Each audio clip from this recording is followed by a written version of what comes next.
আমার বাসায় কাজ করে গেছে পিয়ন, সে এখন 400 কোটি টাকার মালিক। আজ গণভবনে আয়োজিত সংবাদ সম্মেলনে প্রধানমন্ত্রী শেখ হাসিনা বলেছেন, আমার পিয়নও 400 কোটি টাকার মালিক, হেলিকপ্টার ছাড়া এলাকায় যেত না। জানতে পারার পর আমি তার বিরুদ্ধে ব্যবস্থা নিয়েছি। প্রধানমন্ত্রী ওই পিয়নের নাম না বললেও অনুসন্ধানে বেরিয়ে এসেছে ওই পিয়নের নাম জাহাঙ্গীর।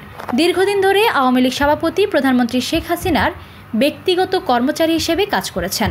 প্রধানমন্ত্রীর ব্যাগ বহন করতেন, খাবার সামনে এগিয়ে দিতেন এবং অন্যান্য ফাইফরমাস খাটতেন। আওয়ামী লীগ সভাপতি যখন বিরোধী দলে ছিল তখন থেকেই জাহাঙ্গীর প্রধানমন্ত্রীর সঙ্গে ছিলেন। প্রধানমন্ত্রী ঢাকার বাইরে যখন বিভিন্ন রাজনৈতিক সভায় যেতেন সেখানেও জাহাঙ্গীরকে দেখা যেত। আস্তে আস্তে জাহাঙ্গীরের একটি রাজনৈতিক বলয় তৈরি হয়ে যায়। নোয়াখালী জেলার চাটখিল উপজেলায় জাহাঙ্গীরের বাড়ি। 2008 সালে আওয়ামী লীগ দ্বিতীয়বারের মতো সরকার গঠন করলে জাহাঙ্গীর গণভবনে প্রধানমন্ত্রীর ব্যক্তিগত কর্মচারী হন। সেখানে তিনি প্রধানমন্ত্রীর ফাইফরমাস খাটা শুরু করেন। গণভবনে বিভিন্ন গুরুত্বপূর্ণ ব্যক্তিদের আনাগোনা শুরু হলে সকলের সঙ্গে সখ্যতা তৈরি করেন। প্রধানমন্ত্রীর ব্যক্তিগত কর্মচারী এই সুবিধা নিয়ে তিনি অনেক গোপন নথির সন্ধান পেতেন। অনেকে তদবির করে দেওয়া শুরু করেন। আস্তে আস্তে তিনি আওয়ামী লীগের রাজনীতিতে একজন প্রভাবশালী হয়ে ওঠেন। পরবর্তীতে প্রধানমন্ত্রী শেখ হাসিনা পুরো বিষয়গুলো জানতে পারেন। এটি জানার পর জাহাঙ্গীরকে গণভবন থেকে বের করে দেওয়া হয়। কিন্তু গণভবনে থাকার সময় তিনি আওয়ামী লীগ নেতাদের চেয়েও ক্ষমতাবান হয়ে উঠেছিলেন। আওয়ামী লীগের কিছু কিছু ব্যক্তি প্রধানমন্ত্রীর ঘনিষ্ঠ, গণভবনে থাকেন, তাকে বলে প্রধানমন্ত্রীর সঙ্গে সাক্ষাৎ করা যায় ইত্যাদি ভ্রান্ত ধারণার বশবর্তী হয়ে জাহাঙ্গীরের প্রতি আলাদা শ্রদ্ধাবোধ দেখাতে শুরু করেন। তাদের কেউ কেউ জাহাঙ্গীরকে স্যার ডেকেছেন বলেও শোনা যায়। এমনকি আওয়ামী লীগের কেন্দ্রীয় নেতাও জাহাঙ্গীরের কাছে তদবির করতেন।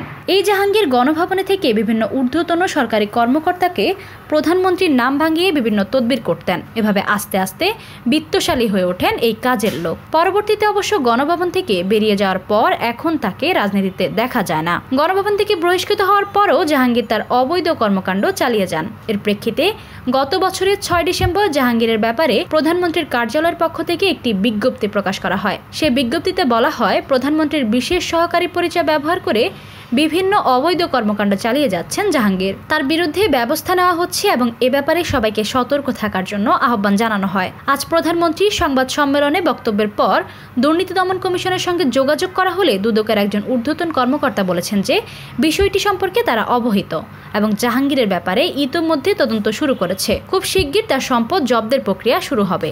তবে জাহাঙ্গীর এখন দেশের বাইরে অবস্থান করছে বলে জানা গেছে। ডেস্ক রিপোর্ট, বার্তা বাজার।